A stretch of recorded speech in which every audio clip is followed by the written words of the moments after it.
जय राधा माधव कुंज विहारी। जय राधा माधव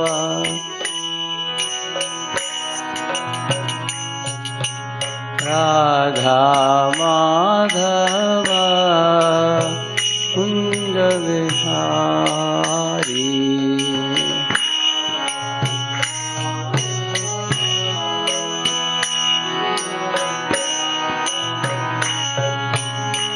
गोपीजन वल्लभा गिरिवरधारी। गोपीजन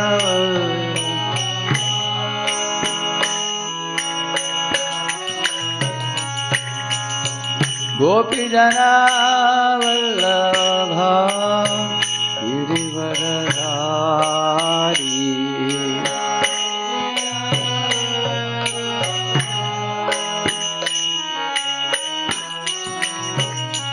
यशोदानंदन व्रज जन रंजन।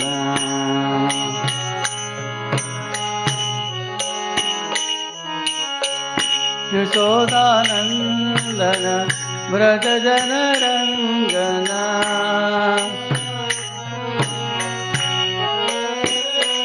यमुना तीरा वनचारी।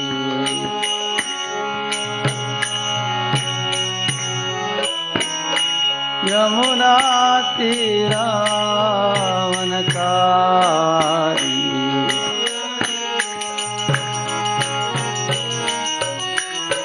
जय राधा माधव कुंज विहारी।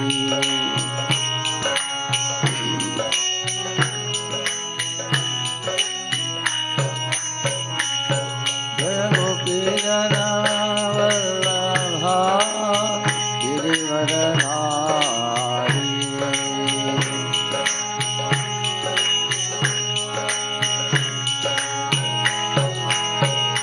यशोदानंदन व्रज जन रंजन।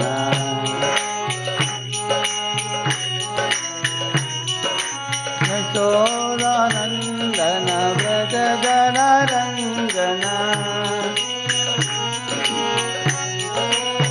यमुना तीरा वनचारी।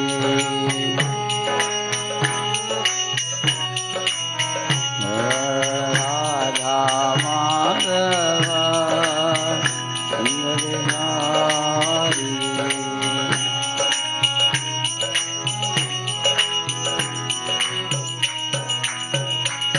जय राधा माधव कुंज विहारी।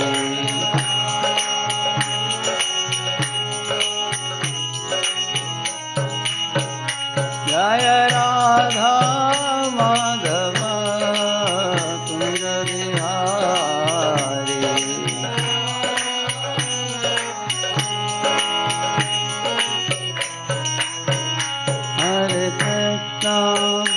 हरे कृष्णा कृष्ण कृष्ण हरे हरे। हरे राम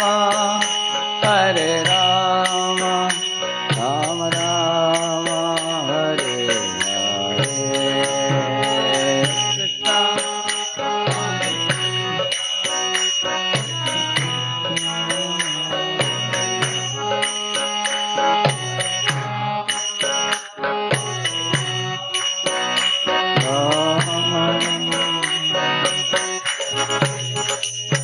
कृष्ण हरे Krishna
Hare Krishna, Hare Krishna, Krishna Krishna, Hare Hare, Hare Rama, Hare Rama, Rama Rama, Hare Hare.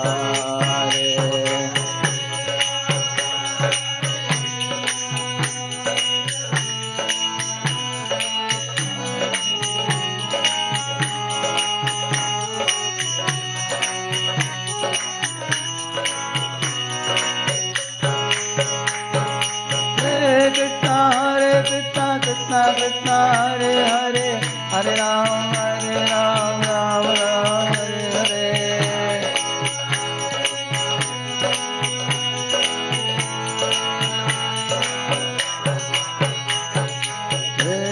Hare Krishna, Krishna Krishna, Hare Hare, Hare Ram, Ram Ram, Hare Hare. Krishna Krishna, Hare Hare, Hare Ram, Ram. Om Vishnupada Paramahamsa Parivrajavaracharya Ashtotara Shatashri Srimad Divine Grace Abhay Charanarvinda Bhakti Vedanta Swami Srila Prabhupada Ki अनंत कोटि वैष्णव वृंद की नामाचार्य हरदास ठाकुर की प्रेम से कहो श्री कृष्ण चैतन्य प्रभु नित्यानंद श्री अद्वैत गदाधर श्रीवासादि गौर भक्त वृंद की श्री श्री राधा कृष्ण गोप गोपीनाथ श्याम कुंड राधा कुंड गिरि गोवर्धन की ब्रजभूमि वृंदावन धाम की मथुरा धाम की द्वारकापुरी धाम की पुरुषोत्तम क्षेत्र जगन्नाथपुरी धाम की श्री मायापुर नवद्वीप धाम की गंगमयी यमुनमयी की भक्ति देवी तुलसी देवी की समावेत भक्त वृंद की all glories to assembled devotees. All glories to assembled devotees, all glories to assembled devotees, all glories to Shri Guru and Shri Gauranga. Om Ajnanatimirandasya Jnananjanashalakaya Chakshuh Unmilitam Yena Tasmai Shri Gurave Namaha. Shri Chaitanya Manobhishtam Stapitam Yena Bhutale Swayam Rupah Kada Mahyam Dadati Swapadantikam Vandeham Shri Guruho Shri Yutapadakamalam Shri Gurun Vaishnavamscha Shri Rupam Sagrajatam Sahagan Raghunathanvitam Tam Sajivam Sadvaitam Savadutam Parijana Sahitam Krishna Chaitanya Devam Shri Radha Krishna Padan Sahagana Lalita Shri Vishakhanvitamscha Nama Om Vishnu Padaya Krishna Pristhaya Bhutale Shrimate Bhakti Vedanta Swaminiti Namine Namaste Saraswate Deve Gauravani Pracharine Nirvishesha Shunyavadi Paschatya Deshatarine Pancha Kalpatarubhyascha Kripa Sindhubhya Evacha पतितानां पावनेभ्यो वैष्णवेभ्यो नमो नमः। जय श्री कृष्ण चैतन्य प्रभु नित्यानंद श्री अद्वैत गदाधर श्रीवासादि गौर भक्त वृंद। हरे कृष्णा कृष्ण कृष्णा हरे हरे, हरे Ram Ram Ram Hare Hare. Welcome all of you for the Ishopanishad verse number 15. Second part. Before we go to that, we will recite all the shlokas. Om Purnamada Purnamidam Purnat Purnamudachyate Purnasya Purnamadaya Purnameva Vashishyate Ishavastamidam Sarvam Yatkim Chajagatyam Jagat Tena Taktena Bhunjitha Magridhakkasya Siddhanam Kurval Neveha Karmani Jiji Visheshadam Samaha Evam Tvayena न कर्म लिप्यते नरे असुर्यानाम ते लोका अंधेन तमसा वृताः तांस्ते प्रेत्याभिगच्छन्ति ये के चात्महनो जनाः अनेजदेकं मनसो जवीयो नैनद्देव आप्नुवन् पूर्वमर्षत् तद्धावतो ज्ञानत्येति तिष्ठत् तस्मिन्नपो मातरिश्वा दधाति तदेजति तन्नैजति तद्दूरे तद्भन्तिके तदन्तरस्य सर्वस्य तदु सर्वस्यास्य बाह्यतः यस्तु सर्वाणि भूतानि आत्मन्येवानुपश्यति सर्वभूतेषु च आत्मानं ततो न विजुगुप्सते यस्मिन् सर्वाणि भूतानि आत्मैवाभूद्विजानतः तत्र को मोहकः शोक एकत्वम् अनुपश्यतः सपर्यगात् शुक्रमकायमव्रणम् अस्नाविरम् शुद्धमपापविद्धम् कविर्मनीषी परिभूः स्वयम्भूद्याथा तत्यतोऽर्थान् विददाच्चाश्वतीभ्यः समाभ्यः अन्धम् तमः प्रविशन्ति ये अविद्यामुपासते ततो भूय इव ते तमो देवो विद्यायाम् रताः अन्यदेवाहुर्विद्यया अन्यदाहुरविद्यया इति शुश्रुमधीराणाम् येन तत्विचचक्षिरे विद्यां च यस्तद्वेदोभयं सः अविद्यया मृत्युं तीर्त्वा विद्ययामृतमश्नुते अन्धं तमः प्रविशन्ति ये असम्भूतिमुपासते ततो भूय इव ते तमो यौ सम्भूत्यां रताः अन्यदेवाहुसम्भवात् अन्यदाहुरसम्भवात् इति शुश्रुमधीराणां येन तत्विचचक्षिरे सम्भूतिं च विनाशं च यस्तद्वेदोभयं सः विनाशेन मृत्युं तीर्त्वा सम्भूत्यामृतमश्नुते हिरण्मयेन पात्रेण सत्यस्यापि हितं मुखं तत्त्वं पूषन्न पावृणु सत्यधर्माय दृष्टये पूषन्नेकर्षे यमसूर्यप्राजापत्य व्यूहरश्मीन् समूहतेजो तत्ते रूपं कल्याणतमं तत्ते पश्यामि योऽसावसौ पुरुषः सोऽहमस्मि वायुननिलम् अमृतम् अतेदं भस्मान्तं शरीरम् ॐ क्रतो स्मर कृतं स्मर क्रतो स्मर कृतं स्मर अग्ने नयसुपथाराय अस्मान् विश्वानि देव वयुनानि विद्वान् योऽद्यस्मज्जुहुराणमेनो भूयिष्ठां ते नमभुक्तिं विधेम हरे Krishna Krishna Krishna Hare Hare Hare Ram Ram Ram Hare Hare. Let us recite the 15th verse.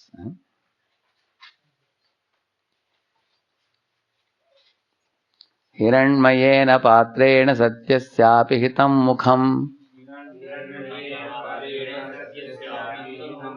तत्त्वं पूषन्न पावृणु सत्यधर्माय दृष्टये. Translation. O my Lord, sustainer of all that lives, your real face is covered by your dazzling effulgence. Kindly remove that covering and exhibit yourself to your pure devotee. Yeah. I want to show one meaning of this.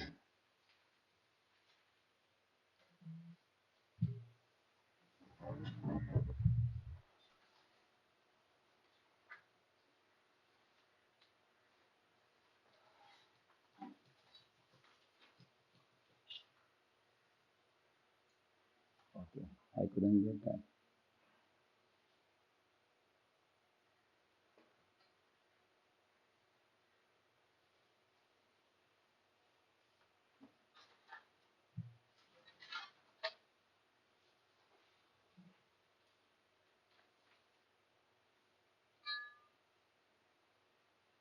Okay. So we can read where we left. One very interesting commentary I read from His Holiness Bhanu Maharaja's purports to this book. Bhanu Maharaj is given from Jiva Goswami and others also. So one of the commentaries of Acharya says that why there is a turn in these verses from the Vidyamcha, and then Sambhutim and Vinasham cha and all that, no? So what is this turning point verse here, this Hiranyamaya Patrena? He says that even if one meets the Lord as a bhakta or even as a jnani who wants liberation from the Lord, jnanis also actually worship the Lord to get liberation. And bhaktas meet the Lord for service. Correct, no? Once realization is considered not complete unless one gets the mercy of the Lord, he says. Meeting the Lord is not complete. Only getting mercy of the Lord is complete. And the mercy of the Lord is attracted only by prayer, he says. And therefore from this verse onwards the prayers start. Either he says. So till then the tattva was explained. Till the verse of 14. The tattva was explained and what is not tattva was also explained. What is truth and what is not truth was explained. But from here onwards, it talks about prayer. Prayer to the Lord. Please kindly, remove the effulgence. I can see your beautiful face. So without prayer, one cannot draw the mercy of the Lord. Just like without crying, the child cannot attract the attention of the mother. Like that. Therefore, from here onwards, the prayers start. Like that he explains. And also, I read a definition of Bhagavan. The word Bhagavan is defined in various ways. In Jiva Goswami's definition, he says that Bhagavan is that person who charms the hearts of the jivas when they go near him and impels their heart and inspires their heart to very naturally and spontaneously worship him. He is such a person whose qualities are so amazing that he charms the heart of anybody who goes near him, and then they will end up praising him, worshipping him, adoring him, bowing down to him. And that person is called Bhagavan, he says. So, you will see Sarvam Bhattacharya, when he came closer and closer to Chaitanya Mahaprabhu, you can see his disposition moving from impersonal understanding to the personal understanding. And personal understanding also, Bhagavan understanding is such that he became completely surrendered to Lord Chaitanya and to Lord Krishna, correct, no? Like that you find this definition of Bhagavan. And the Bhagavan also has three words of Bhagava. Bha means Bharta, one who is maintainer. Therefore, the next verse you will see Pushanne Karshe. Pushan is portion.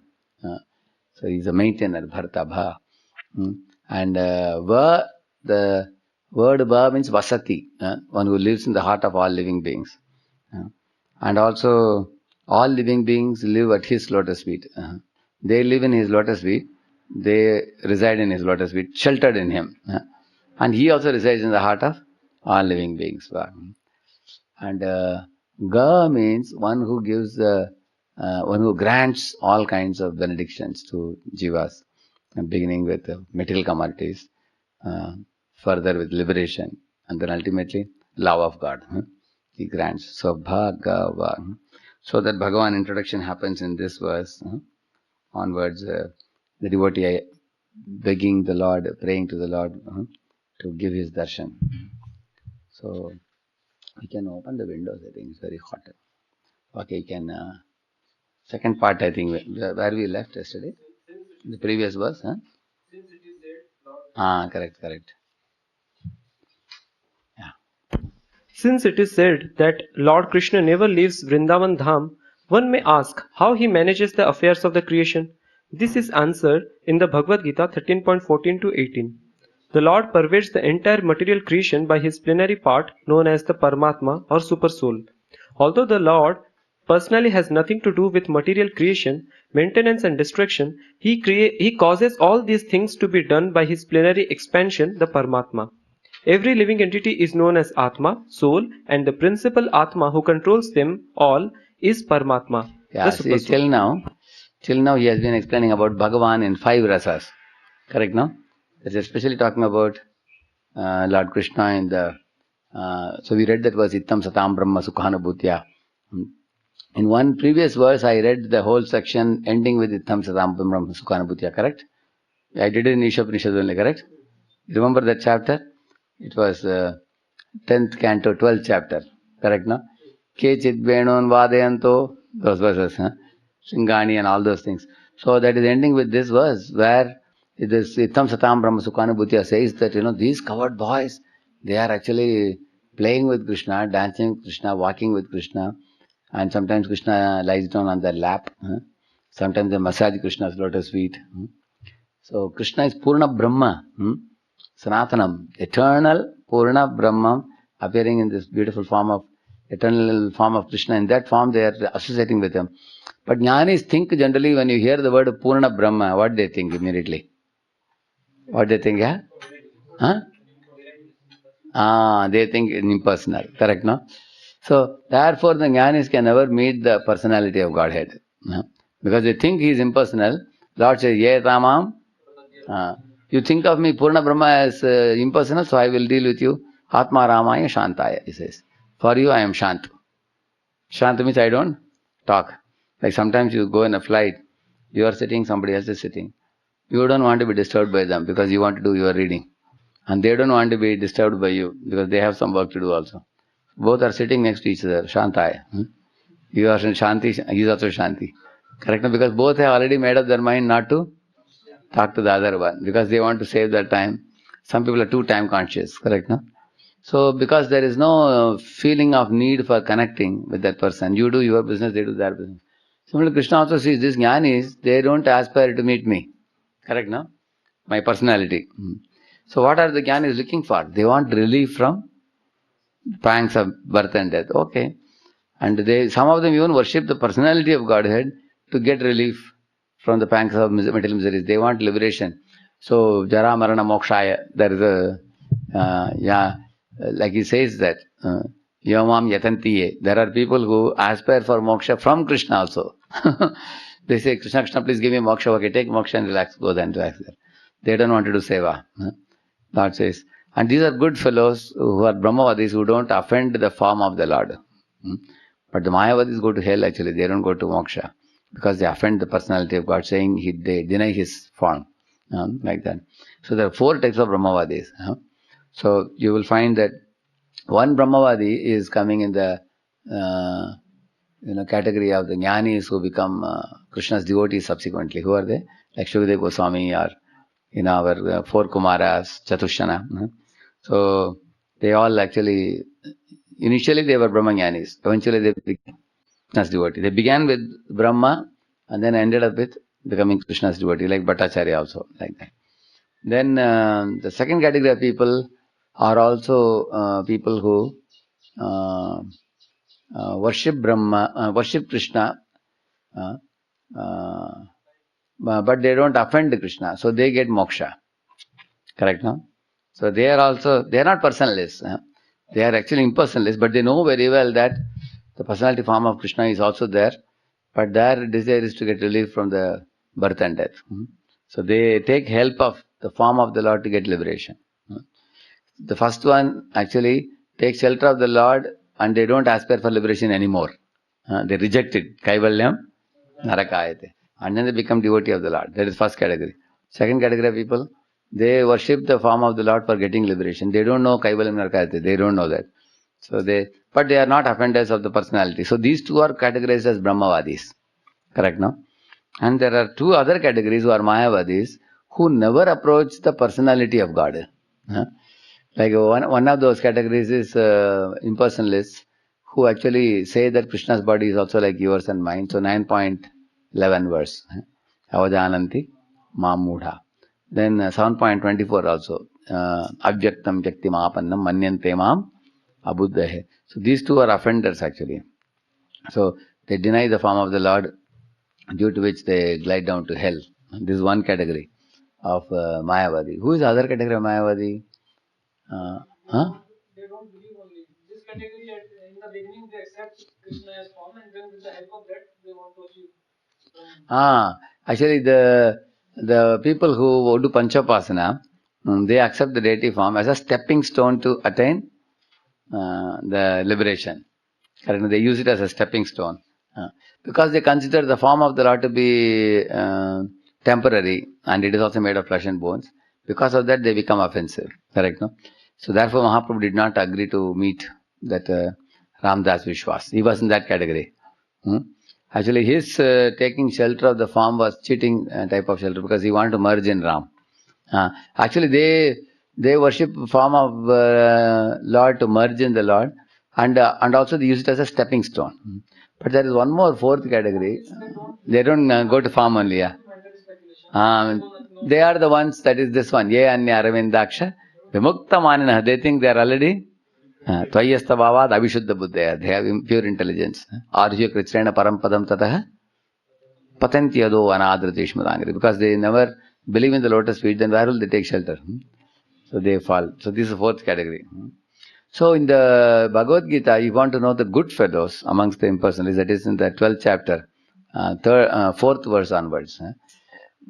They are the good fellows. Yet vaksharamanardeshyam avyaktam paryupasate sarvatra kamachintyam cha kutastam achalam dhruvam sarvendriya sanniyandrendriya gramam sarvatra samabuddhayah te prapurvanti mameva sarvabhuta hite rataha klesho adhikatarastesham avyakta asakta chetasam avyakta hi gatir dukkham dehavadbir avapyate. Up to this verse. The entire series of how many? 3 or 4? There are 4 verses, correct, no? But I am telling from 12.4, 5, 6, I am telling you. Huh? But what about 12.1, 2, 3? That's a golden section. Especially devotees should know that section by heart. Because the question is asked by Arjuna. Arjuna Vavacha Evam Satata Yukta Ye Bhaktastvam Paribhasate Te Yechapyaksharam Avyaktam Tesham Ke Yoga Vittama is asking. Hey, amongst Bhakta, there are one category of people. He's saying that what is the first line? I said, Sri Arjuna and Arjuna Vacha. What is the Yevam Satata Yuktaye. Your devotees are always engaged in your devotional service. Bhaktas Tvam, your bhaktas, he's saying. Paryupasate. They always worship you with devotion. And then another category is saying, Echap Yaksharam Avyaktam, who are they? Impersonalists, yeah. Tesham, amongst these two, Ke Yoga Vittama, means what? No, Ke Yoga Vittama. Who is Yoga Vit? Yoga Vittara, Yoga Vittama. Who is the best of all yogis amongst these two? When I first read this 12.1 question of Arjuna, I was so thrilled. He exactly asked my question only. I had a similar question. And then second verse starts Bhagavan Vacha. Sri Bhagavan Vacha. What Bhagavan is telling? He's saying, Maya Avesha Mano Yemam. Mayi Avesha, those who are attached to me. Maya Avesha Mano Yemam. Nitya Yukta Upasate. They daily worship me. At every moment they worship me. Shraddhaya, with transcendental faith. Parayopetas, knowing me to be transcendental. Shraddhaya Parayopetas Teme Yukta Tama Mataha. They are the best out of the two, he's saying. So he asked the question and Krishna answered, the Bhakti Yogis are best. He told him. And then what is the third verse he said? Next verse. Saddhya Parayopetas Teme Yukta Tama Mataha. I think third onwards the Jnani's thing starts. Yet Vaksharam Anirdeshyam Avyaktam Pariyupasate. Okay, Arjuna may want to know then what happens to the Avyakta Pariyupasate. Those people who are worshipping the Avyakta. Avyakta means Brahman, impersonal worshippers. Yet Vaksharam Anirdeshyam Avyaktam Pariyupasate. Sarvatra Gama Chintyam Cha Kutastam Achalam Dhruvam. Those who think this Brahman is, they want to, Kutastam, they want to merge and become one with Brahman. They think they are the Brahman. Achalam, it's immovable and it is shant. That kind of idea they have. Samniyam Yedriya Grama. And they follow very strict vows and austerities and regulations and everything. Sarvatra Samabuddhaya. They try to develop the Pandita Samadarshina, isn't it? And then he's saying, Te Prapnuvanti Mameva. Ultimately these fellows will come to me. How? Vasudeva Sarvamite. When? Bahunam. After many lifetimes these fellows will come to me, he says. Bahunam Janmanamante Jnanavan Mam Prapadyate. With what understanding? Vasudeva Sarvam. Sa Mahatma Sudeva. Then they will become rare souls. But right now they can't come to me because their understanding is wrong. I am not impersonal. I am personal. So Bhakti Yogis are best. First he said. So Bhakti Yogis are best, but these fellows are also not totally bad. Eventually, because they are not offending my personal form. But they don't know out of the two, my personal form and the impersonal form, they made a wrong choice. Correct? Now, in buying Asali Nakali, you end up with Nakali sometimes. Correct? No? Similarly, who is subordinate to whom? The Bhaktas think that Bhaktas can have a clear understanding that although Krishna looks like you and me, but he is supreme.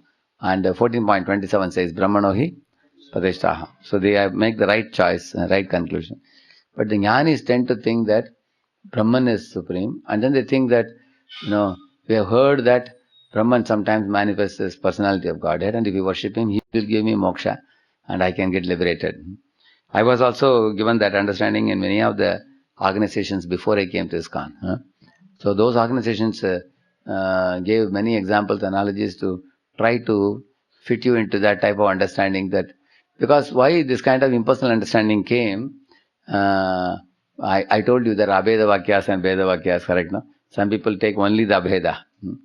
And the Madhvacharya took the Bheda Vakyas. Therefore he always says to Jiva and Ishwar are separate. Whereas Shankaracharya's philosophy is Advaitam. Correct, no? And that goes to the Abheda Vakyas only. But Chaitanya Mahaprabhu synthesized both. He said Jiva is simultaneously one and different from Ishvara. So Jiva actually, Prabhupada says we are all minute samples of Krishna, he says. But because we are minute, we are a servant. We are not. Even the Vishnu Dutas look exactly like Vishnu, but they are servants. That's the main point. And the Jiva is servant of the Supreme Lord. So, in this way, that series of 3-4 verses talk about te prapananti mameva, he says, which means they ultimately attain him. But that process is very difficult. Klesho adhikatarastesham avyakta asakta chetasam. Because these fellows become attached to the impersonal Brahman. Because of that asakti, suddenly at the time of death, they will come to know Krishna is the Supreme Lord. But it will be too difficult for them to change their focus from the impersonal to personal. It's very difficult for them. Suddenly, they can't do that. Then therefore they will take Bhagavanam Janmanamanti. Until they develop a firm faith in me. Then they can surrender to me. You can even see that some people develop faith in some Baba, some kind of some organization, some gods. So after they come to ISKCON, sometimes they have difficulty giving up the old one because of habitual. Correct, no? Therefore, they have to do a lot of homework to completely, destroy the misunderstandings and illusions, come to the right understanding, and not be sentimentally attached to the older connections. Correct, no? Because right now you've got elevated understanding. You can't again go back to the, bogus conceptions of previous aspect of your life. Correct, no? So therefore, here he says, if you are attached to impersonal for a long time, suddenly to come to personal is difficult. Last minute, suddenly he realizes, oh, now the Lord is appearing in front of me, he is person, but he can't at that time, suddenly he cannot realize. Because right now affection and all has not yet developed. Therefore, there is one more verse. After the Mahatmanastu Mahampartha, what is it? Mahatmanastu Mahampartha Daivim Prakritim Ashritaha Bhajanti Ananya Manaso Jnatva Ma Bhutadi Avyayam. Correct, no? After that, what is the next verse after that? After the Mahatma verse. It is 7.14? Sorry, 9 point? What is the next verse? Just see. You can check here. Here you can check it. 1 minute. There Jnana Yajnana Chapanya will come. Just a minute. No, just a minute.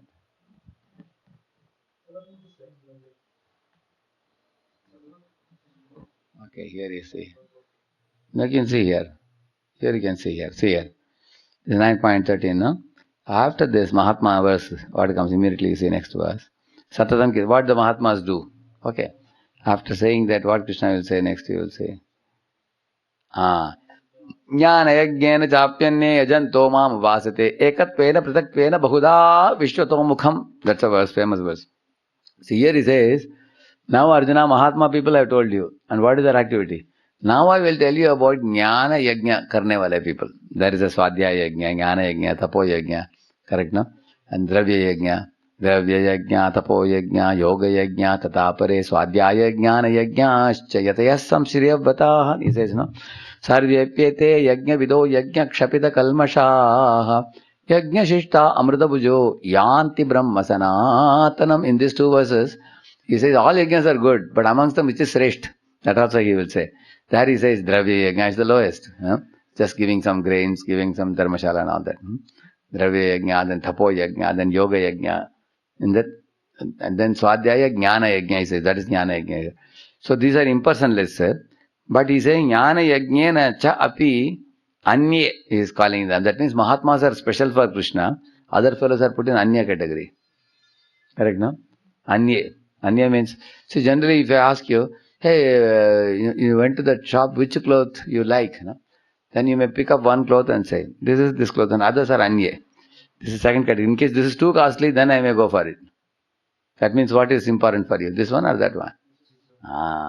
So Krishna says, Mahatmanas Mahampartha, Daivim Prakritim. These fellows have taken shelter of my Antaranga Shakti. And through Radharani's guidance, they come to me. And these fellows are always chanting my name. Satatam Kirtan Tomam. And they always endeavor. Yatantasya Dridavrata, with great determination. Although material world is a tough place, they is taking shelter of me, they always endeavor. Namasyantasya. Again and again, these fellows come to temple hall and bow down in front of me. And even in Corona period, people are bowing down. Even though you say don't touch the ground. It's difficult for them to give up the habit. Namasyantasya mam bhaktya. Nitya yukta upasate. Somebody puts their towel and they bow down without touching the floor. So, the idea is, So in this way, namasyanta samam bhaktya, with a devotional feeling, they are bowing down to me. Nitya yukta upasate. They are every day, every moment, these fellows are engaged in my devotion service. After heartily glorifying the devotees, then it goes to other category. Jnana, Jnana, Chapi, Anye. These fellows are also there. These fellows are there. Yajanto. They are also worshipping. Whom? Maam upasate. They worship me only. Really, if they also worship you, then why don't you glorify them like these fellows? He's saying, Ekatvena. The biggest problem is, they think they are one with me. That is their understanding. They think I am Supreme Brahman, impersonal, and they think they are the Supreme Brahman also. And by their kind of different type of methods they adopt, they try to merge in me, become one with me. And that's the lowest category, Ekatvena. Then the higher category is who? Pritatvena Bahuda. They accept the different demigods, but they accept the demigods as manifestations of impersonal Brahman. They think that one Brahman is manifesting in multiple Panchopasana forms. So these fellows are superior to fellows who directly worship impersonal, because these fellows are able to at least get some support of a form by worshipping the demigods. You know the Panchopasana I told you before, correct now? Beginning with Shaktas, Sauryas, Ganapatyas, Shaivas and Vaishnavas. That Vaishnava and our Vaishnava is different. Those fellow Vaishnavas, they use Vishnu to go to Brahman, that kind of fellows. So that is the Pritaktana Bahuda. And then best of the lot, the third category is the best people, Vishwato Mukham. Because these Vishwato Mukham people worship the Vishwarupa of the Lord, of Krishna. They worship. So I was in that category, Vishwato Mukham. In my house I used to put a big form of, Vishwarupa Darshana, practically occupying the whole wall. My father once came and saw, hey, what happened to your Shiva picture? What happened to earlier Devi picture, everything? Now you put a very big Vishwarupa picture. That actually, that picture came after some years of worshipping Shiva. After that, Vishwatomakam. Somehow or other I was fixed in that personal form. But which form? Vishwatomakam. Because then you become attracted to the grandeur of the Lord. The opulences of the Lord. He has thousands of heads and thousands of legs and Sahasra Shirsha. That famous verse, if you see, Sahasra Shirsha Purushaka Sahasraksha Sahasrapat Sabomim. So in this verse you see, Sahasra Shirsha means what? No, Sahasra means 100? 1000. Sahasra Shirsha means head. Sahasra Shirsha Sa Purushaka is the Supreme Lord. Sahasraksha means how many eyes? So if you have 1000 heads, how can you have 1000 eyes? 2000 you should say. But why it says Sahasraksha? The reason is given, it is not 1000, it is thousands. Thousands of heads, thousands of eyes, thousands of legs. Therefore it says like that. Sahasraksha Sahasrapat. Is thousands of legs and thousands of hands. You cannot count it. If you can count, then you are God. So he is the Supreme. So, and this is very impressive to Jnanis who are maturing in the personal realization. They are gradually coming to the personal realization. From where? Ekatvena to Pritatvena Bahuda to Vishwatamukha. Ekatvena means they only meditate on big light, from impersonal light. And then from there, or Om. These Ekatvena people just meditate on Om only. They think Nirakar, Brahma. Then they come to Pritatvena Bahuda. So how many of you have met people who are worshipping demigods? They are superior. Correct, no? Because at least they are worshipping a form. They have attachment and attraction to a form. So therefore now you come to this verse which is saying Sambhutim Cha. Correct, now there the demigod worshippers are considered superior to whom? Impersonal absolute worshippers. This is the reason. Because impersonal worshippers, they become great offenders. And they mislead the masses. Whereas the demigod worshippers are also considered ignorant, Tadbhavati Alpamedasam and all that, but at least they are attracted to a form, not Krishna's form. Like for example, Krishna says, amongst the devatas I am Skanda, he says. So some people are attracted to one opulence of Krishna. One opulence of Krishna is the Deva Senapati. Who? Skanda. So amongst the devatas I am Skanda, he says, I am very handsome looking, like a Madan, and I am also Deva Senapati. So that means people are holding on to only one particular opulence of the Lord and they are attracted to that, not attracted to his whole form of Krishna, correct? No? Eventually they will come. And then Vishwatamukam is the best of the lot because they worship Krishna only, but in a Vishwarupa form, and then they will eventually land up in worshipping the 400 form of Vishnu, which also is manifested in the same battlefield of Kurukshetra. Krishna manifested after the Vishwarupa, he manifested 400 form. And then people will eventually understand the superiority of 200 form over 400 form also. It takes gradual realization, like this. And then they will understand, oh, this form of the 200 form of Lord Krishna is imperishable, eternal. Then they come to the 4.9 verse. What is that? What is 4.9?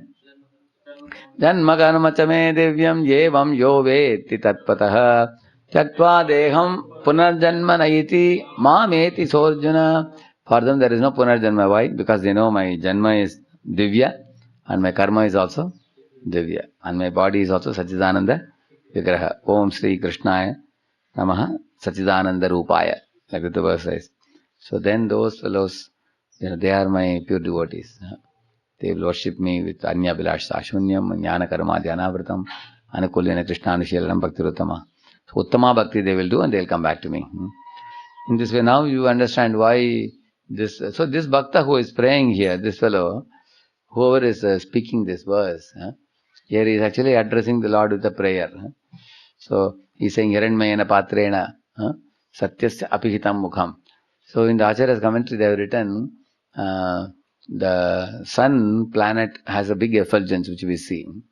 But the source of that effulgence, the source of the sun's heat energy is Surya Narayana, who is actually providing that energy. So one of the Vedic meaning of these verses is, O Lord, the bright, brilliant light of the sun, which is never imitatable by any human being, for millions of years it is Ashesha Teja, means it gives unlimited heat and light. Sun has been giving, correct, no? And he appears right in the morning, and he and sets in the evening, and then again he appears in the next day morning and giving light to the entire world. And O Lord Surya Narayana, who is the source of the sun's light and energy, please let this effulgence be moved aside so I can see your face. That's one of the meanings one Acharya has given also. And of course, Krishna also has a kanti around his body. Vedahametam purusham mahantam aditya varnam tamasapparastat. It says, no, aditya varnam means he has a golden light emanating from his body, which is 14.27 Brahmanohi Patishthaham. Same thing only. Correct. So in this way you can see the match in all these verses. Correct, no? So now you will see that Prabhupada says how the jivas evolved in this understanding of the personality of Godhead. Prabhupada explains. First, the jivas only know sense gratification in this world with using their senses. And they run here and there for sense gratification. And they get also a little bit sense gratification. Then they get kicks also. And when they get some kicks, they understand that yehi samsparshaja bhoga dukkha yone yevate adi antavantah kaunteya nateshu ramate buddha. So when they come to this understanding that senses are creating trouble for me, I am becoming very miserable, then they go to the mental platform. From the sensual platform they go to mental platform. The mental platform they do sankalpa vikalpa. Wherever they get pleasure, they chase after it. Where there is misery, they get averse and they are frustrated with it. So they are then with the mind they speculate also. Why this is giving me suffering? Here I am getting pleasure. Why here also I cannot get pleasure? So they keep on speculating. Or they keep on dreaming also with the mind. Dream. Therefore they say a dream job. A dream girl. Correct, no? They talk about, correct, no? They say, no? Then in colleges it's a very common name. Correct, no? Dream job, dream girl, such names they use. That is in speculative stage, second stage. That means if I cannot get it in gross level, then I dream about it. In subtle level, you dream about it. That is a mental stage. So mental stage, you do sankalpa vikalpa, and also you dream about it, and you speculate about it. These three things you do in mental level. Then after speculating a lot, are you going to get it? You are not getting. Still you are getting sufferings in body and mind. Then one goes to the intelligence platform. Intelligence platform, one is asking the cause of suffering and the cause of the universe. Who is the cause of all causes? Who has created this world and why did he create it? Why is suffering there in the world? Can't I enjoy life unlimitedly? That kind of questions arise in a person's mind. At that time he arrives at the personality of Godhead seated in his own heart. So The sensual platform is karmis, the mental platform is jnanis, and the intelligent platform is yogis. So karmis, jnanis, yogis. Sensual, mental, and intellectual. So, in the intellectual level, because they are searching after the Lord, like Brahma was also searching after the Lord, correct, no?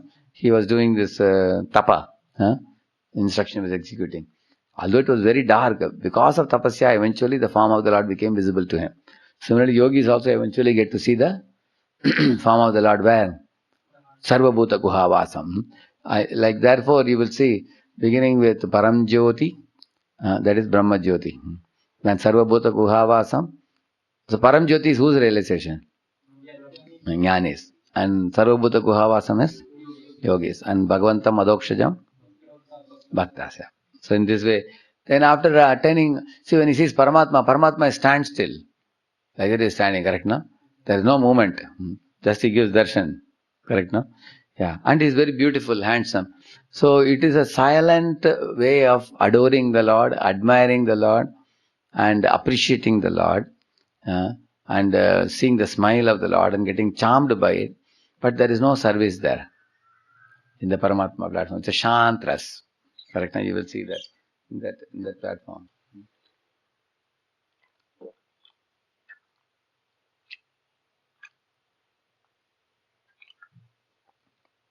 In that platform, Lord doesn't embrace you, or you don't,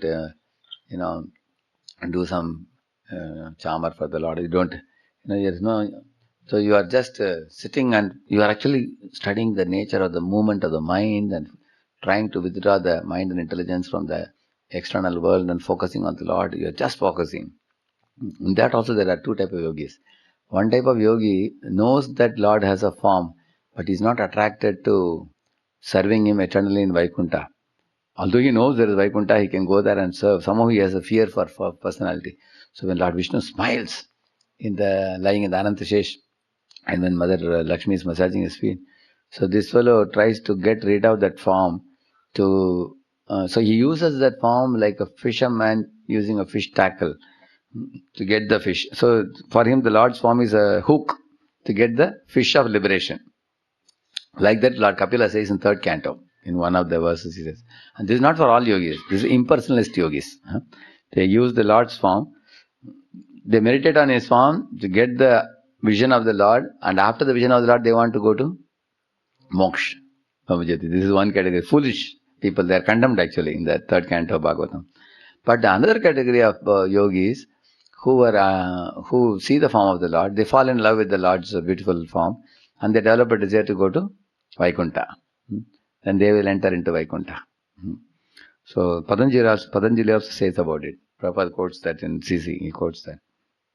So then in that, those yogis enter into the Vaikuntha. In Vaikuntha also, therefore, begins with, the type of rasa is Shanta rasa, correct, no? Shanta and Dasya are there, correct, no? So these fellows admire the Lord, adore the Lord, that type of. And then when you come to the stage of the soul engaging in Lord service, they engage everything in Lord service. Therefore in Bhakti you will say, Kayena vacha manasendriyarva buddhyatmana va prakrite svabhavat karomi yadyat sakalam parasmai narayana samarpayami. We say, no? So what do I offer Narayana? My soul. But only soul or anything else also? Kaya, vacha, manasa, everything. Body, mind, words, and also the soul also. So you don't keep anything for yourself. You offer everything to him. That is Bhakti Yoga. So in Jnana Yoga only the mind. In Karma Yoga only the senses are engaged. And in Ashtanga Yoga, intelligence is engaged for focusing on meditation. Isn't it? He says, that it was Sanishchayena yoktavyo yogo anirvinna chetasa sankalpa prabhavan kamam styaktva sarvan asheshatah manasevendriya gramam vinyam samantatah shanai shanai uparamed. Like there is a buddhya dhrita grihitaya. So if you see those verses, he says, withdraw yourself from the external world, give up all the material desires and focus on the super soul in your heart. So in this way, the whole Ashtanga Yoga is all about focusing on the Lord. So this personality who is now praying, she is like getting promotion from the yogi, seeing the Lord's form slowly, beginning to see. That is the stage, in this stage. Therefore, I explained all these things, correct now? He is going from Jnani stage to Yogi stage. Jnani is only, see, impersonal. But yogis see Paramatma. And the bhaktas do practical service for the Lord. Then you enter into further rasas. What is that? Further rasas. Dasya ras, Sakya ras, Vacharya ras, Madhurya ras, like that. Which Prabhupada explains in this thing. So therefore you can clearly understand that bhaktas are the most fortunate and blessed, because the Prabhupada says our Bhagavan realization, when one gets, it's like entering into a personal life with God. Once my spiritual master, in his second book, Journey Within, he writes one article where I read those words, really captured my mind. He says, Krishna is personal, active, and reciprocal. Three things he says. Krishna is personal. He is personal. He is not impersonal. In this world also, when you meet your friends and other people, their facial expressions, their movement of the hands and legs, their smile or their frown, so these things actually emotionally affect you. Correct? Now, especially those who are friends. So, in fact, your internal state of mind is seen by the way your smile, or the nose becomes stout or thin, eyes, how you express it in your eyes. You all understand, correct? How one can show an angry glance, correct? One can show angry, or one can show a love-laden glance, correct? No? And the movement of the eyebrows also gives an indication, and the smile also, isn't it? So Krishna is personal.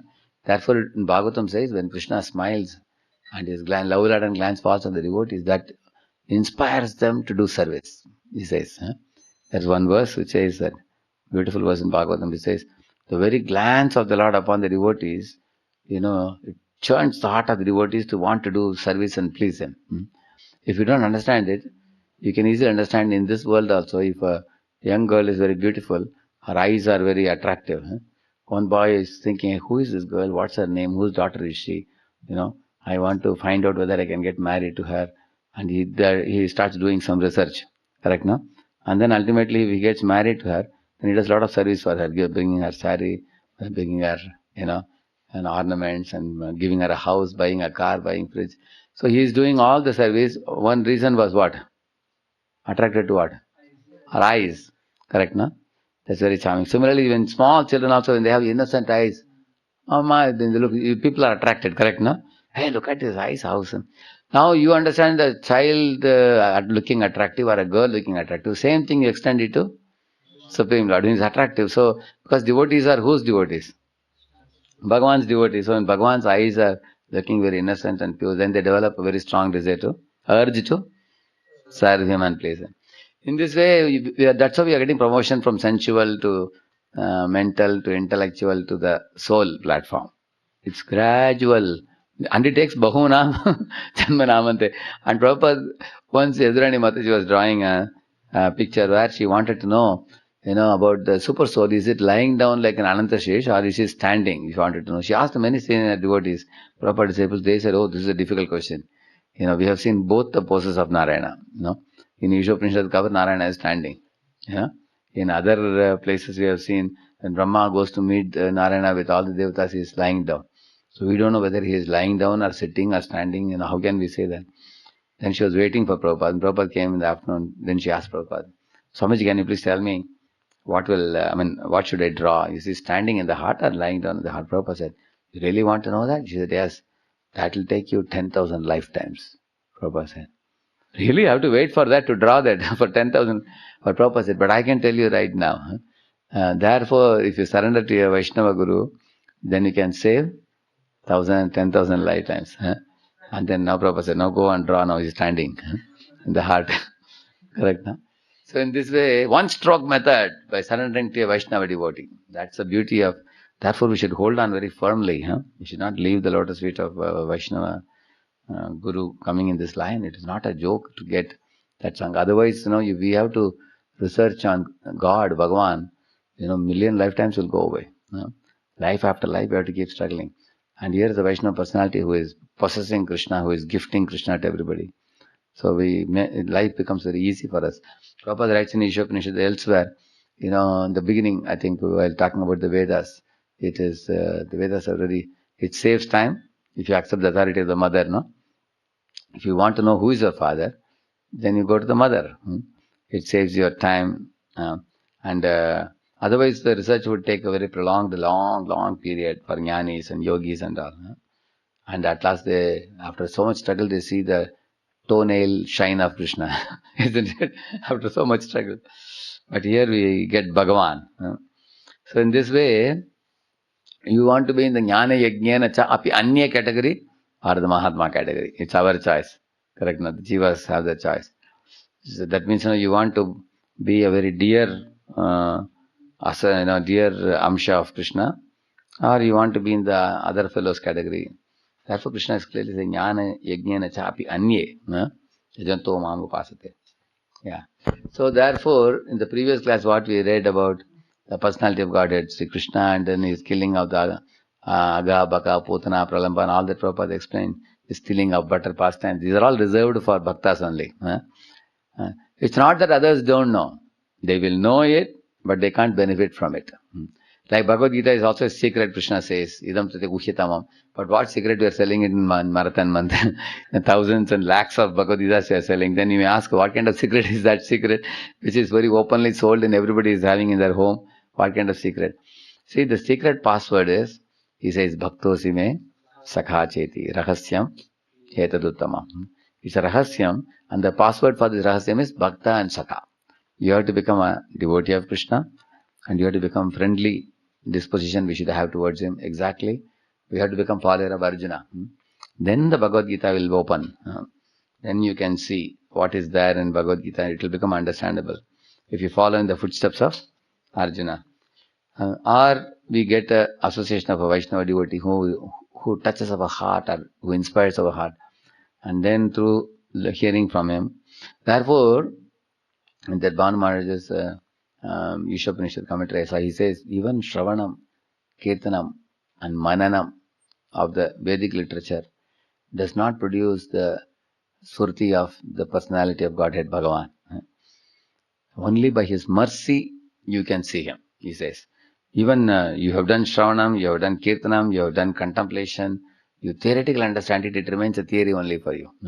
But the theory transforms into realized knowledge when one gets the mercy of the Lord. And for that mercy, what you have to do? Pray, he says. Therefore, he's praying in this. So by the prayer, actually chanting Hare Krishna is also a prayer only. But we often don't do it in a mood of a prayer. But if it is done in a mood of a prayer, then one can get the darshan of the Lord. So from this verse onwards, many prayers are there for the Lord to reveal his identity. Generally what happens, the yogis and jnanis are more in a controlling mood. They are more in a, like for example, the jnanis think I can figure out the absolute truth.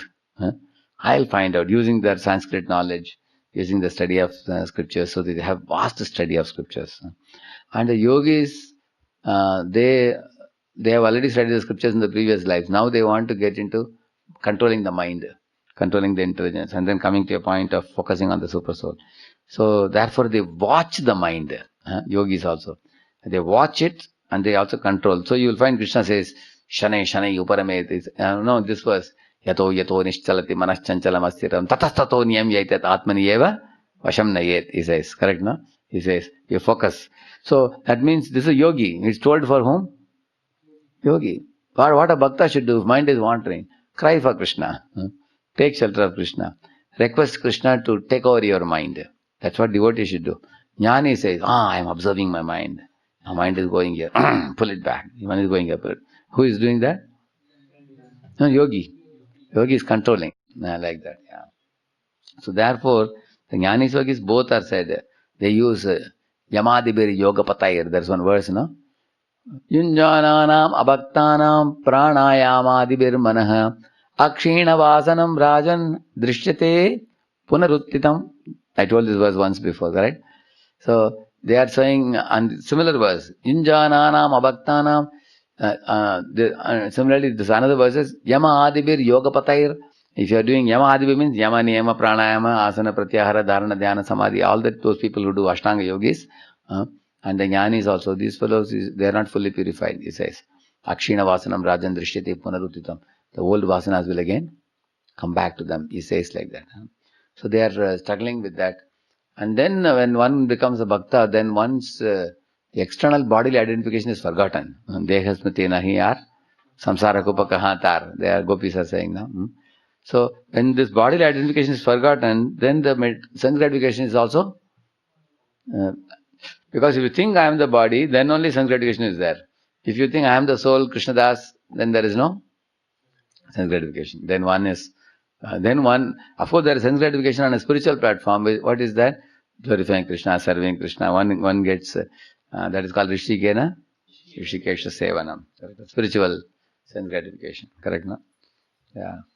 So in this way, it becomes very clear, the Bhagavan aspect. Okay. So, and then Nitam Satam Brahma Sukhanim, with all that is explained. Therefore, the blessed souls are these covered boys who are serving Krishna, not just serving in Dasya Rasa, but in Sakya Rasa, more intimate, playing with Krishna, climbing on his shoulders, and such intimate dealing they are able to do. Yeah. So now it is said, Vrindavanam Paritijya Padamekam Nagachati, that's what was mentioned here. And why he says this? If Krishna is all the time playing with covered boys, then how is he managing the affairs of creation, maintenance and annihilation?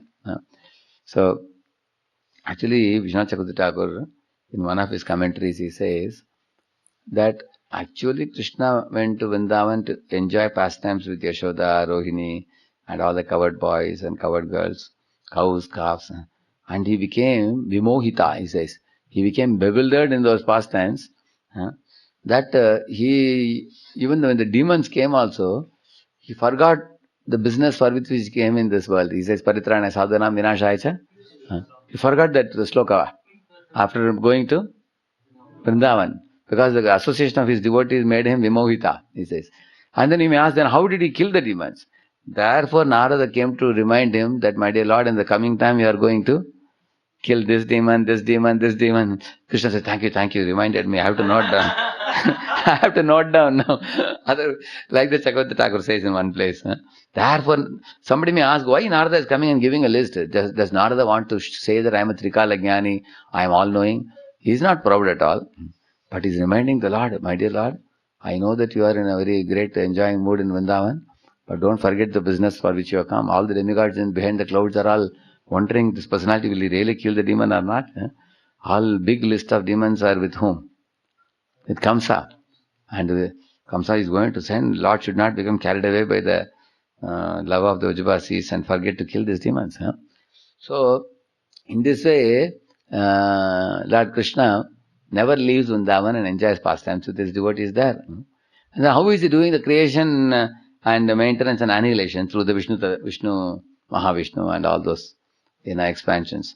In the Bhagavatam, there is one Jagrihe Purusham, like that it starts. I think it is 1.3 only, is it? Chapter.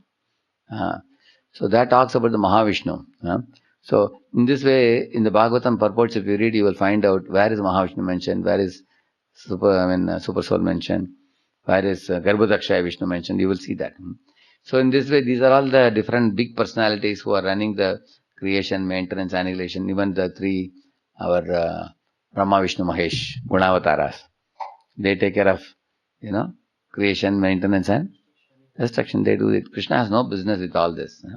In fact, even the three Vishnus are said to be like, if you take some clay and make a pot and burn it in fire, and then after that, where you keep the pot?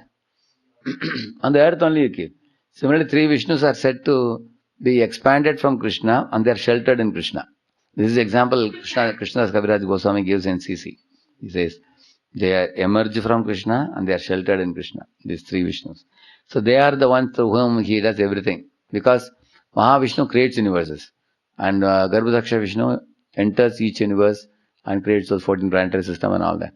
Then the Kshirodaksha Vishnu enters into the heart of everybody. So anything left? Thoroughly everything is taken care, from macro to micro.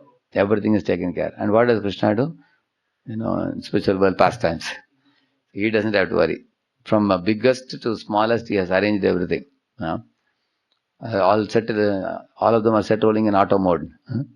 And then he can be spending time with his devotees. Yeah.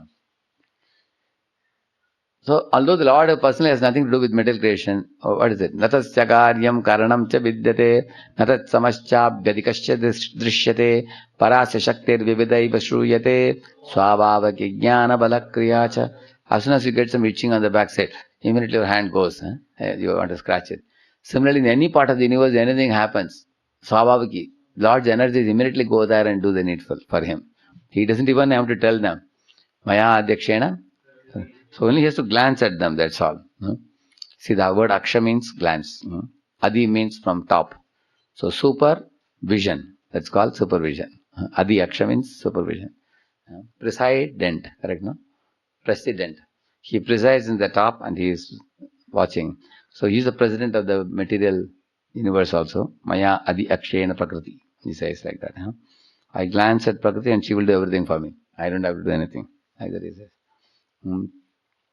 So every living entity is known as Atma, and principal Atma who controls them all is called Param Atma, Super Soul. Read further. This system. This system of God realization is a great science. The materialistic Sankhya yogis can only analyze and meditate on the 24 factors of the material creation, for they have very little information of the Purusha, the Lord. And the impersonal transcendentalists are simply bewildered by the glaring effulgence of the Brahmajyoti.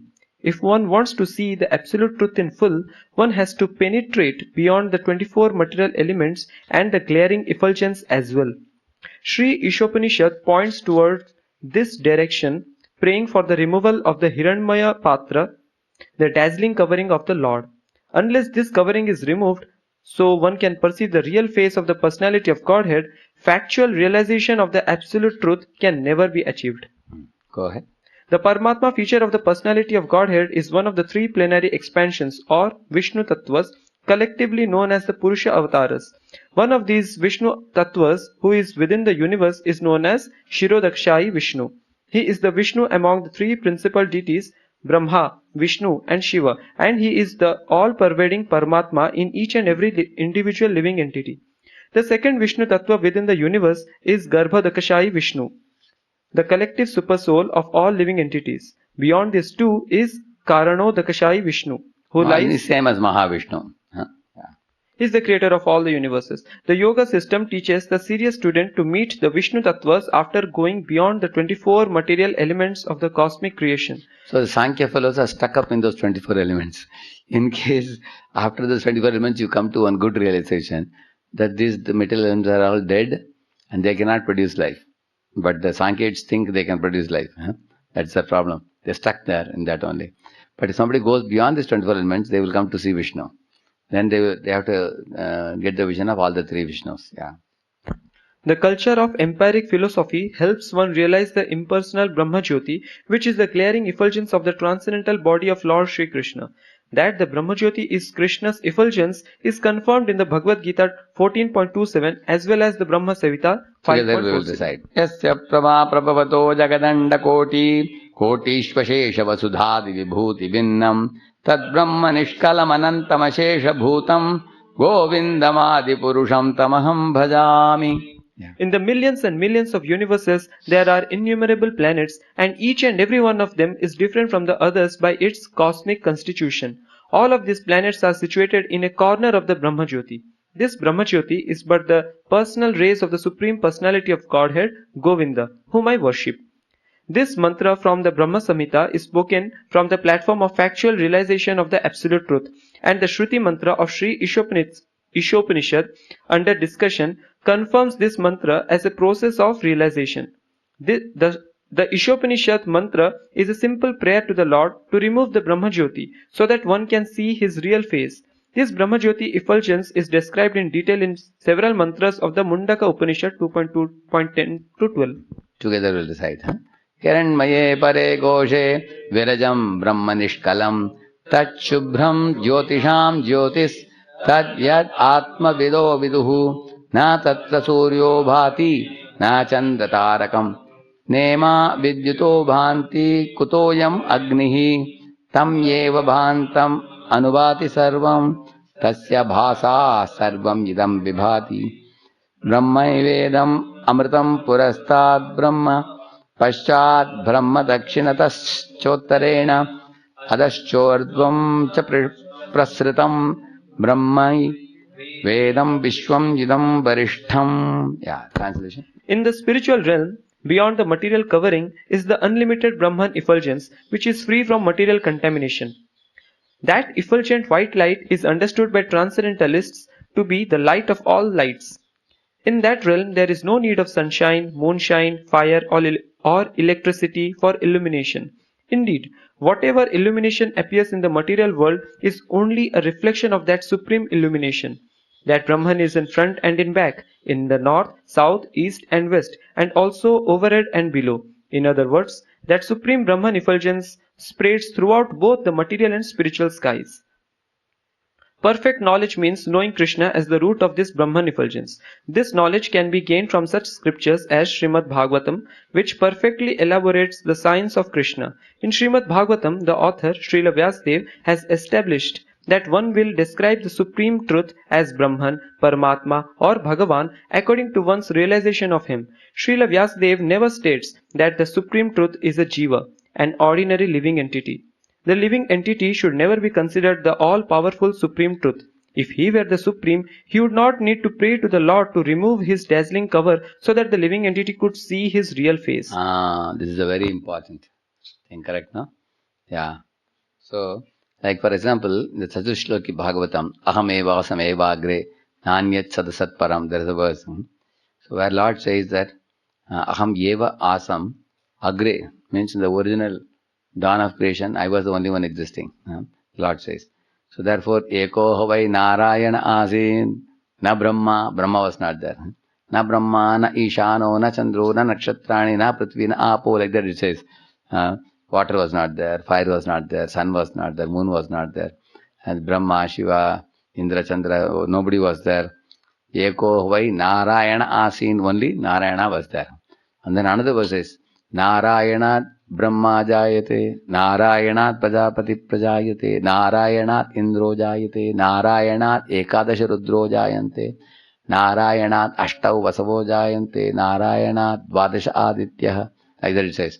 That means from Narayana came Brahma, from Narayana came Shiva, from Narayana came Indra, and from Narayana came 12 Adityas, and from Narayana came Ekadasha Rudras, and all that it says.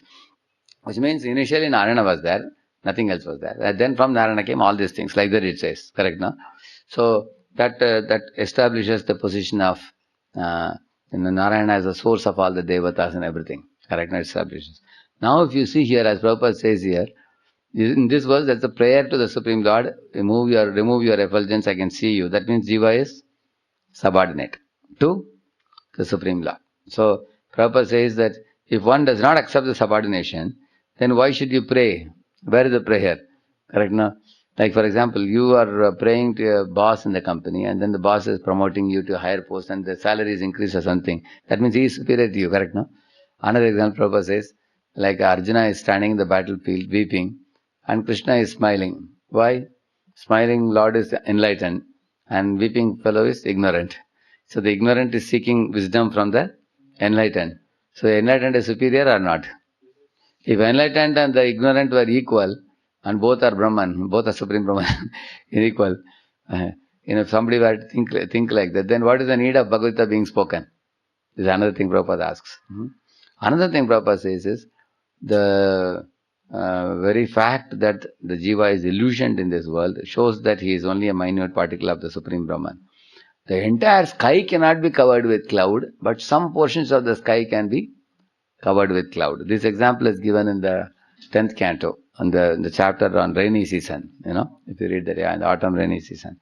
So, some portion of the sky can be covered with a cloud. Can the cloud cover the entire sky?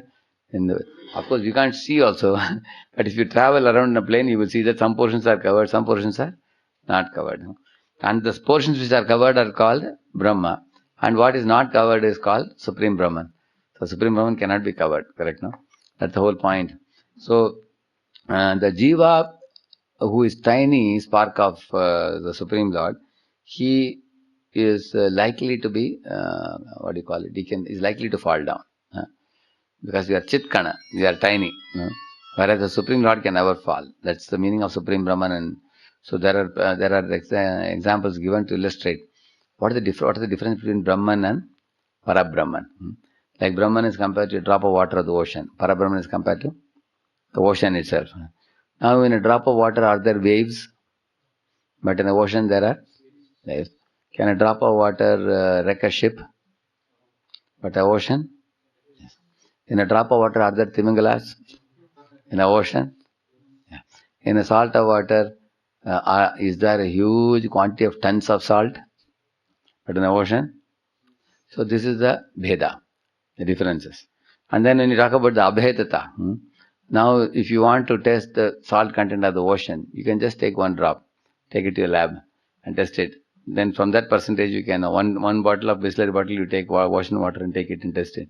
That can be a sample for the whole ocean. So, because in this and that there is some similarity. This is also water and that is also water. Here also there is salt, there also there is salt. And here the percentage of salt as well as percentage of salt in the ocean will also be similar. It tells you the proportion. Correct? These are what? Similarities. And the previous ones are differences. Therefore, Achintya Bheda. Like that you can understand. Achintya Bheda Bheda. Correct, no? So, therefore, and also one more thing you can understand. The drop is small and the ocean is vast. Therefore, Shankaracharya in his commentary on Sharirika Bhashya made one very brilliant statement to his disciples who asked a question about the identity of Supreme Brahman and identity of the individual jivas. So in that connection he said, Samudrohi Tarangaha, na Tarango Samudraha. That's the time he made this statement. So Samudrohi Taranga means in a Samudra there are Tarangas, which are waves. But na Tarango Samudra means by combining the waves you can't make a ocean. Correct, no? Understand? It doesn't become the ocean. Because the waves are only a small part and parcel of the ocean. But the ocean is very vast. So he said, this is how Shankara many places reveals the personality of God to be different from all the jivas. Another place you can read, this was the one section shown to me in my early days of Krishna consciousness by my Shiksha Guru, Swarna Bhakti Rasamrita Maharaj. He showed this section, very beautiful verse. Vavimam purushau loke ksharascha kshara evacha. You heard this verse, no? Ksharaha sarvani bhutani kotastokshara uchyate. Correct, no? So, there are two type of souls in this world wandering, you will see. He's saying one is called kshara, another one is called akshara. And kshara means fallible, akshara means infallible, he says. After saying this, so I used to think from the Jnani's books and all, that as long as you are a Kshara Jiva, you are useless. You are conditioned soul. But when you become Akshara, therefore those guys grow long beard and long jata, they do tapasya. And they think, I have become liberated now, I am becoming slowly Supreme Brahman. That's their idea. Slowly, when you become liberated, you become one with God. That's their idea. But next verse, Krishna says, Uttama Purushastu Anyaha. He has put a bomb there. What he says? My dear liberated yogis and jnanis, understand, Uttama Purusha is different from these two fellows. Who? Which two fellows? Sharanakshara. Uttama Purushastu Anyaha Paramatmeti Udahrita. His name also is mentioned as Paramatma. Yo Lokotrayamavishya Vivarti Avyaya Ishwaraha. He permeates the entire world in atoms and in the hearts of the jivas. You are only occupying your body, but he is occupying everyone and everything. Like that he says. And then he says, Yasmat Sharamatitoham. Because I am superior to the fallible souls. Aksharada Pichottamaha. He says, I am also beyond the Aksharas. This was my turning point in ISKCON, this verse. When I heard this verse, I decided to commit my life. And this is the verse. And especially one word, Aksharada Picha Uttamaha. That's all. And I answered it, I said, now I am very clear that Krishna is superior to Akshara Jivas also, liberated souls also. There is no, one should never confuse the identity of the Akshara Jivas with the Supreme Brahman. Because he says, I am beyond both Ksharas and Aksharadapicha Uttamaha. Atosmi loke vedecha pratitaha Purushottamaha. Therefore my name came to be called as Purushottama in all the Vedic literatures. And people call me as Purushottama, he says.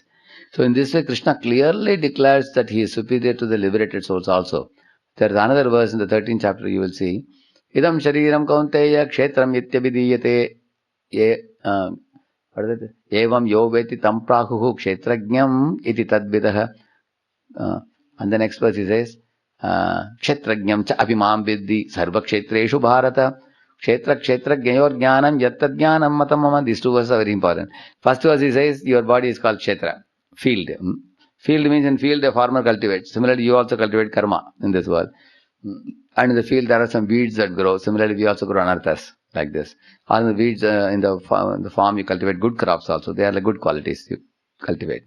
You plow the field and you cultivate it. You also cultivate good karma, bad karma and all that, correct, no?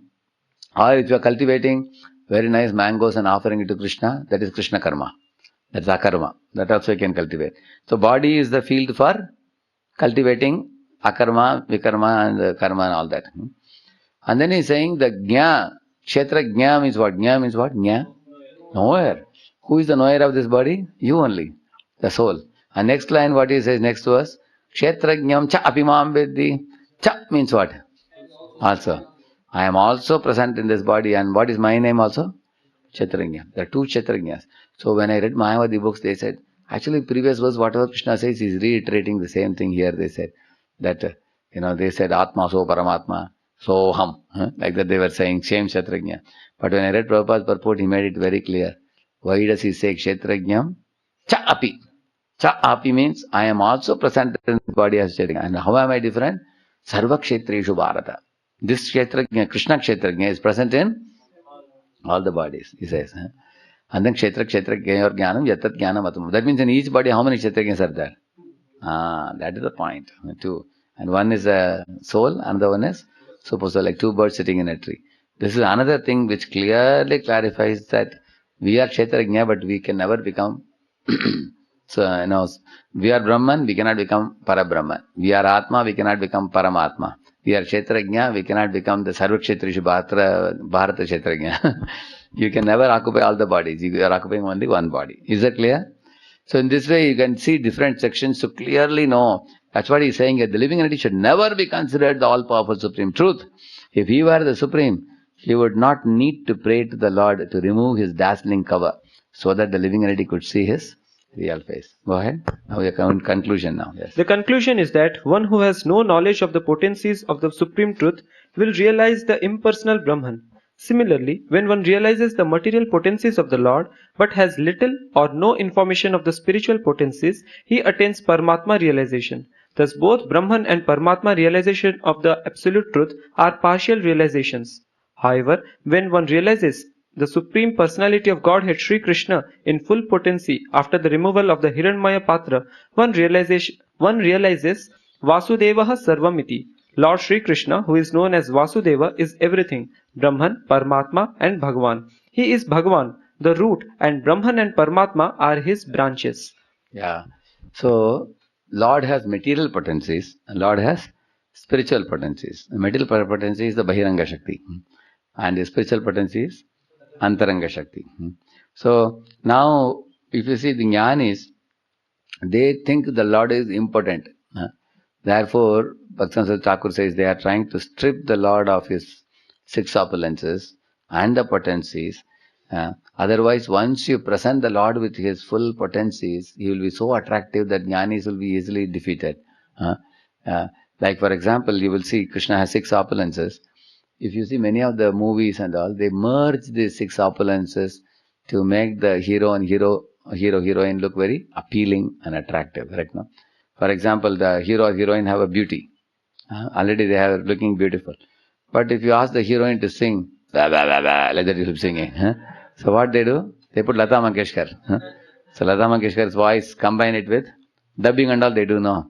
Somebody else sings and this la la la la la. That heroine, it looks like she has a sweet voice, but she doesn't have. Yeah, she has a male-like voice, but then they put voice, correct? Yeah, And not only that, now they also show her as a very person of very good character. She's very, very, wearing a sari and looking like a very good character person. That is only where? In the movie. Actual movie, God knows. Correct, no? So you will see when you merge all the opulences in one person, the person looks, like for example, they also show the hero similar manner. Like the hero becomes a Superman, he stops a train which is running fast. Correct, no? You've seen, Superman comes and, he has a, what do you call it, backside, it's flying robe, and then coming and stopping a train. So they show him as all powerful, they show. And they also show him as all knowledgeable. They show him as all beautiful. Correct, no? So when you merge the 6 opulences in one person, superimpose them and make him look very nice, then what they are trying to do is make him like Krishna. It was all. Now the Mayavadis are afraid that Krishna is going to attract the whole world. He is all attractive. So they want to strip him of his potencies and render him impotent. Therefore, Bhaktivinoda Thakur says, the Brahman, when you talk about the Brahman is not God. Brahman is an attribute of God. He says, it's one of the attributes of Krishna. One of his, and Sripad Ramanujacharya has said, you can never remove the blueness from a blue lotus. It's inherent in the blue lotus. So don't try to remove the potencies and make him impotent. Therefore, he was very angry angry and upset when his Yadav Prakash, Mayavadi Guru, while explaining that Sarvam Jnanam Anantam Brahma, he was explaining it as impersonal, and also Kapyasam Akshini. Kapyasam, what is that? Pundarikaksham Akshini. Kapyasam Pundarikaksham Akshini. That he explained out of envy for Vishnu. Actually, Guru was lying down and Sripad Ramanujacharya was a small boy, he was massaging his feet. He asked, Guruji, I have one question.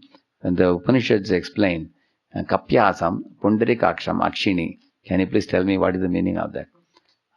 Because he was envious of Vishnu, he gave a wrong meaning. What he said, the meaning of the word Akshini means eyes, he said. And he said, no, Kapyasam means it's a monkey.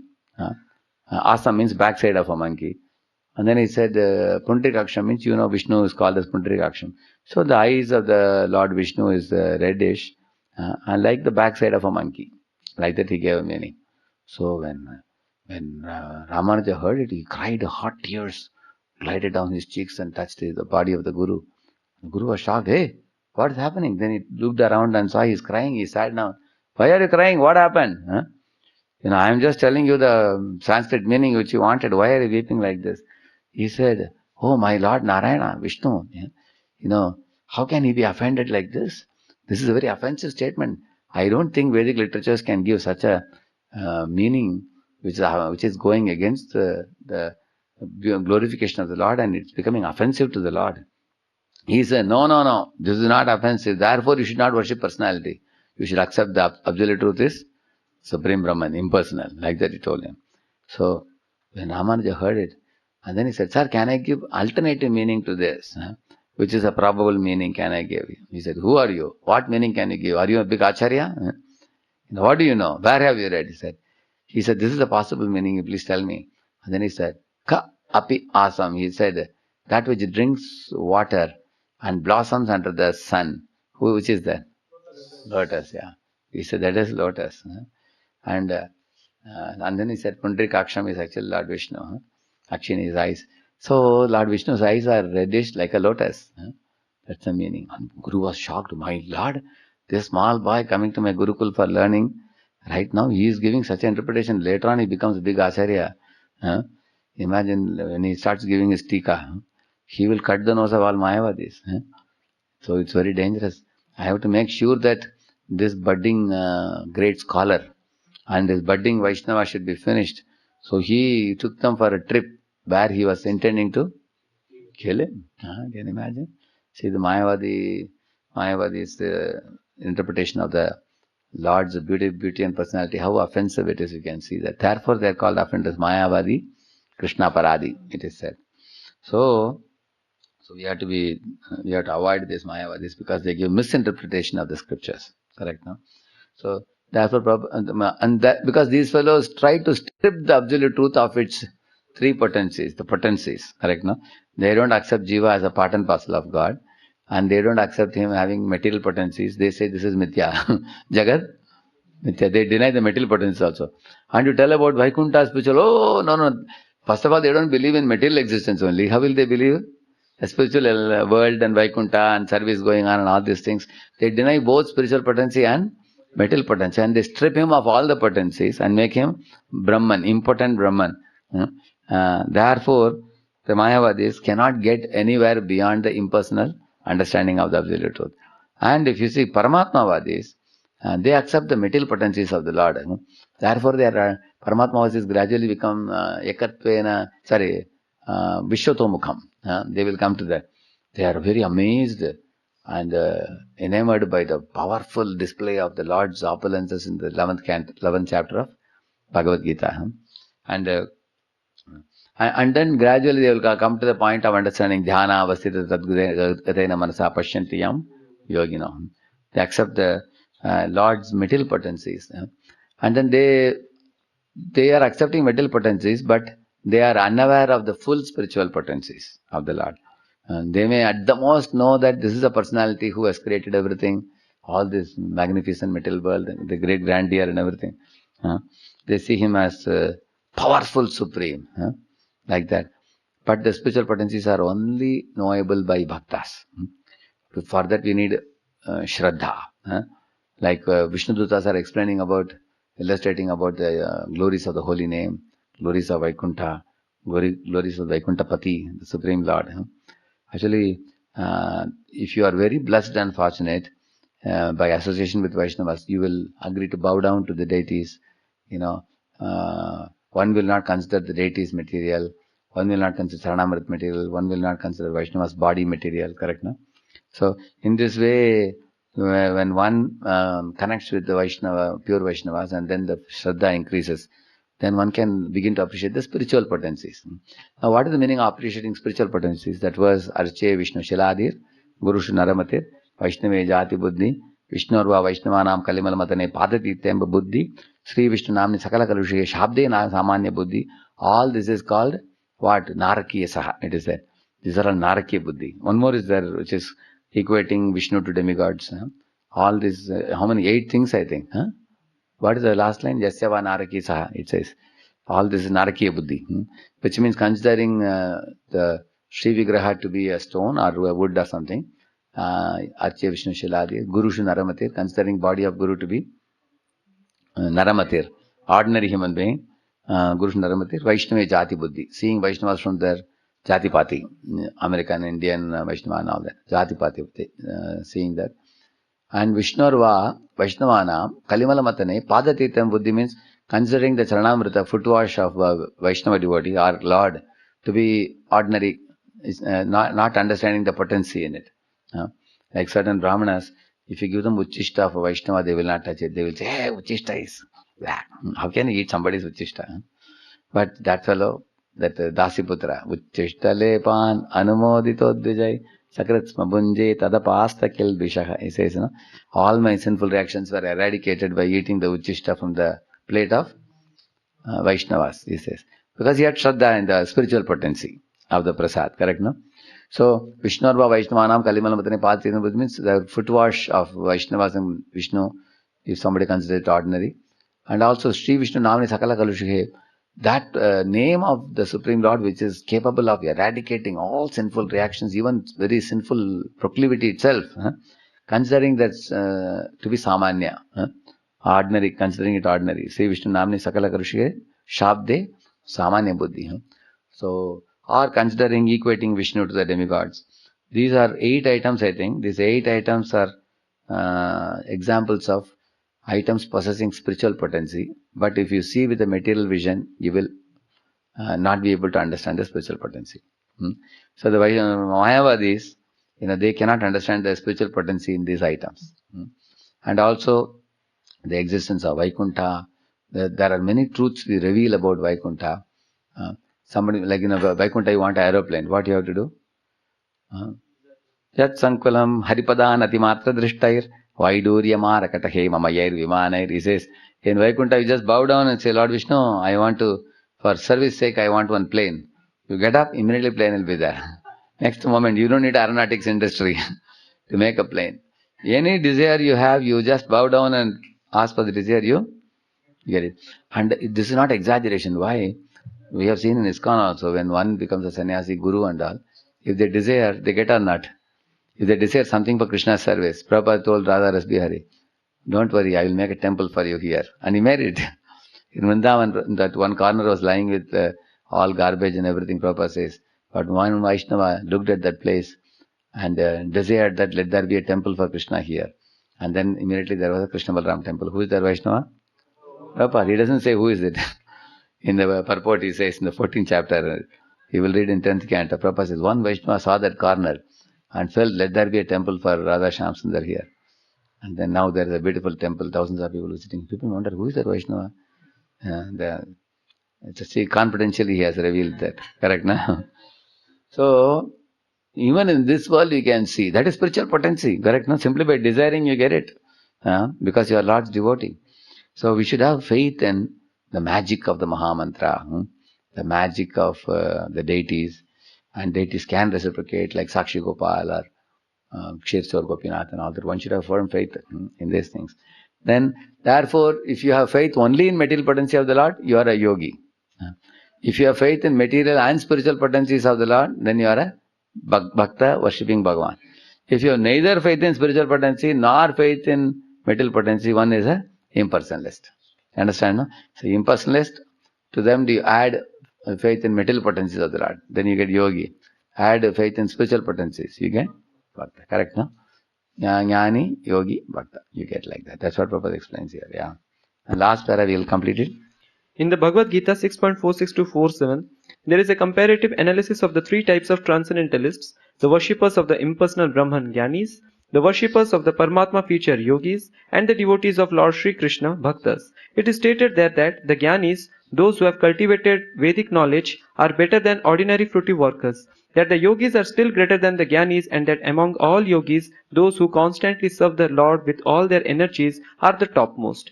In summary, a philosopher is better than a laboring man. A mystic is superior to a philosopher. And of all the mystic yogis, he who follows Bhakti Yoga, constantly engaging in the service of the Lord, is the highest. Sri Ishopanishad directs us toward this perfection. Beautiful. So we will recite that verse. Tapasvibhyo adhiko yogi jnanibhyopi matodikaha karmibhyaschadhiko yogi tasmat yogi bhavarjuna yoginam api sarvesham madgatena antaratmana Shraddhavan bhajate yo mam Same yukta tamo mataha. So that's the meaning of this. Prabhupada says in this last para. Srila Prabhupada ki, Sri Ishopanishad ki, Gaur Bhakta Vrinda ki. Thank you very much.